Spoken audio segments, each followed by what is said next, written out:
ഇത് കഴിഞ്ഞ ഞായറാഴ്ചയല്ല, അതിന് മുമ്പത്തെ ഞായറാഴ്ച എടുത്ത വീഡിയോ ആണ് കേട്ടോ. എത്ര പെട്ടെന്നാണല്ലേ ദിവസങ്ങളും ആഴ്ചകളും മാസങ്ങളും ഒക്കെ നമ്മുടെ കൺമുൻപിൽ കൂടെ ഇങ്ങനെ കടന്നു പോകുന്നത്. ഈ മനുഷ്യരുടെ ജീവിതത്തിലെ ഓരോ ദിവസങ്ങളും, അതായത് പലർക്കും പല രീതിയിലായിരിക്കും അല്ലേ. ചിലർക്ക് ചില ദിവസങ്ങളും ആഴ്ചകളും മാസങ്ങളും ഒക്കെ എന്താ പറയുന്നത്, നല്ല ഹാപ്പി ആയിട്ട് പോകും. അവർക്ക് ഹാപ്പി ഡേയ്സ് ആയിരിക്കാം, ചിലർക്ക് സോറോഫുൾ ഡേയ്സ് ആയിരിക്കാം, ചിലർക്ക് സിക്ക് ഡേയ്സ് ആയിരിക്കാം, ചിലർക്ക് നല്ല ബിസി ഡേയ്സ് ആയിരിക്കും. ആരും തന്നെ ജീവിതത്തിന്റെ മുഴുവൻ സമയവും സന്തോഷം മാത്രം അനുഭവിക്കുന്നവരുണ്ടാവത്തില്ല. അത് 100 അല്ല 101% ഉറപ്പ്. സുഖമില്ലാതെ ഒരു മാസം വീട്ടിലും ഹോസ്പിറ്റലും ഒക്കെ ആയിട്ട് ഇങ്ങനെ കഴിഞ്ഞു കൂടിയപ്പോഴത്തേക്ക് ഞാൻ എൻ്റെ സുഹൃത്തുക്കളോടൊക്കെ പറഞ്ഞുകൊണ്ടിരുന്നത് എൻ്റെ ഒരു മാസം പോയേ എന്നായിരുന്നു. ഇതിങ്ങനെ എൻ്റെ പല സുഹൃത്തുക്കളോട് ഞാൻ ഫോൺ വിളിക്കുമ്പോഴൊക്കെ ഇങ്ങനെ പറയുമായിരുന്നു കേട്ടോ. അപ്പോൾ ഇത് കേട്ട കൂട്ടത്തിൽ വിവരമുള്ളൊരു സുഹൃത്ത് എനിക്ക് തന്ന മറുപടിയുണ്ട്.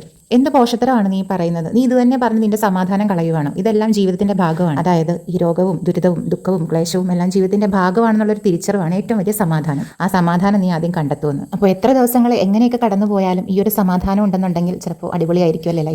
പറഞ്ഞ് ഞായറാഴ്ചത്തെ വീഡിയോ അതാ പെയിന്റ് കടയുടെ മുന്നിലെത്തി കേട്ടോ. പിന്നെ പെട്ടെന്ന് വൈകുന്നേരമായി ചായയും പഴവും കഴിച്ചിട്ട് പള്ളിയിൽ പോയി. പള്ളിയിൽ നിന്ന് കഴിഞ്ഞ് നേരെ കുറച്ച് അല്ലറ ചില്ലറ സാധനങ്ങളൊക്കെ വീട്ടിലോട്ട് വാങ്ങിക്കണമായിരുന്നു. പിന്നെ ചെടിച്ചട്ടിക്ക് പെയിന്റ് ചെയ്യാനായിട്ട് പെയിന്റ് വാങ്ങിക്കണമായിരുന്നു. അങ്ങനെ പെയിന്റ് കടയിൽ വന്നു. പിന്നെ ക്യാമറ ഓൺ ചെയ്യുന്നത് വൈകുന്നേരമാണ് കേട്ടോ. വൈകുന്നേരം അമ്മച്ചി പള്ളിയിൽ കഴിഞ്ഞിട്ട് വന്നപ്പോഴത്തേക്കാണ് ക്യാമറ ഓൺ ആക്കുന്ന കാര്യം ഓർക്കുന്നത്. അപ്പോൾ ഈ അപ്പം നേർച്ചപ്പമാണ്. ഇത് നമ്മുടെ വീട്ടിലുണ്ടാക്കിയ അപ്പമാണ് നേർച്ചയായിട്ട് കൊടുക്കാനായിട്ട്.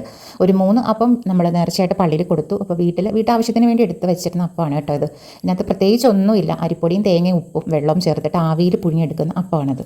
ഇങ്ങനെ വർത്താനമൊക്കെ പറഞ്ഞ് ചായ കുടിച്ചുകൊണ്ടിരുന്നപ്പോഴത്തേക്കാണ് ഞാൻ ഒരു കാര്യം ഓർത്തത്. ഞാൻ ഇട്ടിരിക്കുന്ന ഈ ടോപ്പ് നിങ്ങളെ ഒന്ന് പരിചയപ്പെടുത്താമെന്ന്. നമുക്കിനി ഫ്ലാഷ് ബാക്കിലോട്ട് പോകാം. അതായത് ഒരു 6-7 മാസങ്ങൾക്ക് മുൻപ് ഈ ടോപ്പ് എങ്ങനെയായിരുന്നു എന്നുള്ളത് കാണിച്ചു തരാം. ഓർമ്മ ശരിയാണെങ്കിൽ ഒരു 7 മാസം മുൻപ് ഈ ടോപ്പ് ഇങ്ങനെയായിരുന്നു. ടോപ്പല്ല, ടോപ്പും പാൻറ്റും കൂടിയുള്ള ഒരു കോഡ് സെറ്റാണ്. വളരെ ഫെമിലിയർ ആയിട്ടുള്ള, വളരെ വൈറൽ ആയിട്ടുള്ള ഒരു ടോപ്പും പാൻറ്റുമാണ് കേട്ടോ ഇത്. ഓൺലൈൻ ഷോപ്പിങ്ങിലൂടെ നമുക്ക് വാങ്ങിക്കാൻ പറ്റുന്നതാണ്. മിക്ക ചാനലുകളിലും കണ്ടിട്ടുണ്ടാവും ഇങ്ങനത്തെ ഒരു ടോപ്പും പാൻറ്റും ഒക്കെ. അപ്പോൾ ഈ ലേസ് കണ്ടോ, ഇതാണ് ഇതിൻ്റെ ഒരു അട്രാക്ഷൻ എന്ന് പറയുന്നത്. പിന്നെ ഈ കളർ കോമ്പിനേഷനും ഈ ഫ്ലോറൽ പ്രിൻറ്റും ഒക്കെ നല്ല സൂപ്പറായിരുന്നു. ഞാനിതിങ്ങനെ വാങ്ങിച്ചിട്ട് കുറച്ച് ദിവസമൊക്കെ ഇങ്ങനെ ഈ ഒരു സെറ്റായിട്ട് ഇങ്ങനെ ഇട്ടുകൊണ്ടിരുന്നു. അതിനുശേഷം ഞാൻ ഇതിൻ്റെ ഇറക്കം കുറച്ചു. അപ്പോൾ എനിക്ക് മിഡിയും ടോപ്പുമായിട്ട് ഇടാമല്ലോ എന്ന് വിചാരിച്ചു. അപ്പം കൂടുതലും നമ്മൾ സൽവാറാണല്ലോ ഫുൾ ടൈം ജോലിക്കും അതുപോലെ തന്നെ പുറത്ത് പോകുമ്പോഴൊക്കെ ഉപയോഗിക്കുന്നത്. അപ്പോൾ വീട്ടിലൊരു ചേഞ്ചിന് വേണ്ടിയിട്ട് സ്കേർട്ടും ടോപ്പുമായിട്ട് ഉപയോഗിക്കാൻ വേണ്ടി ഞാനിങ്ങനെ ചേഞ്ച് വരുത്തിയതാണ് കേട്ടോ.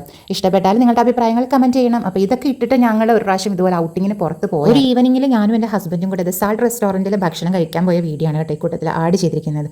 അപ്പോൾ അന്ന് ഈ കോട്ട് സെറ്റ് ഇട്ടുകൊണ്ടാണ് പോയത്. പിന്നീട് ഏകദേശം ഒരു 2-3 മാസങ്ങൾക്ക് ശേഷം ഞാൻ അത് കട്ട് ചെയ്ത് അതിൻ്റെ ടോപ്പിൻ്റെ ഇറക്കം കുറച്ചിട്ട് ഇപ്പോൾ സ്കേർട്ടും ടോപ്പുമായിട്ടാണ് ഇട്ടുകൊണ്ട് നടക്കുന്നത്.